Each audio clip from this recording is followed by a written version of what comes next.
আসসালামু আলাইকুম। আজকে আমি কথা বলবো যে ইতালিতে মারামারি হইলে বা মায়ের একজন ধরো মায়ের খাইলো, মারামারি হইলে কী হয়? যে মায়ের খাবে, যে ব্যক্তিটা, ওই ব্যক্তি ধরো মায়ের খাইলে পারে পুলিশ কল করলে বা কোনোভাবে পুলিশ আসলে পারে ওই স্থানে, তখন পুলিশ একটা অ্যামাউন্ট ফিক্সড করবে। ধরো যে মায়ের খাইছে ওর পক্ষে ধরো সাপোজ 2000 ইউরো অথবা 2 মাসের বা 1 মাসের জেল, ধরো কিলে হয়েছে, এর জন্যই 2 মাসের জেল না হয় 2000 ইউরো জরিমানা। এখন ওরে যে মায়ের খাইছে ওরে জিজ্ঞেস করবো তুই কোনটা চাস, টাকা নিবি না ওর জেল দিবি?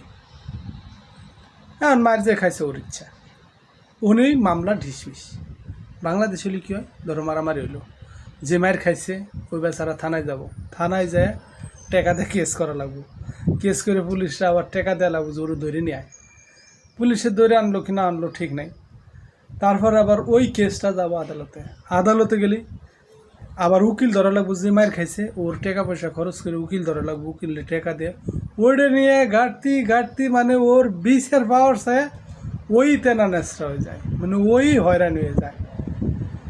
এইরকম নিয়ম কারণ যে কিরা করছিল আমার বুঝে আসে না এই জিনিসটা। মানে এটা বাজে সোজা নিয়ম কারণ বাংলাদেশের আমি মনে করি এইসব নিয়মকানুন, পুরাতন নিয়মকানুন চেঞ্জ করা উচিত।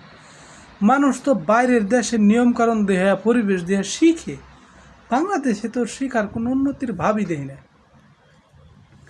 এই যে পুরাতন যে নেতাগুলো আছে এগুলারে বাদ দিয়ে দেওয়াটা একদম উত্তম, দেশের জন্য ভালো। পুরাতন নেতা যার 60 বছরের উপরে বয়স বা 50 বছরের উপর বয়স ওই বাদ, কারণ ও পুরাতন জিনিস সেটাই আনবো, খালি ওরে বাদ দিয়ে দেওয়া লাগবে, সে যেই দলের হোক বাদ, যা অন্য কাম করে খাগে না এই বৃদ্ধাশ্রমে যায় বসে খাগে।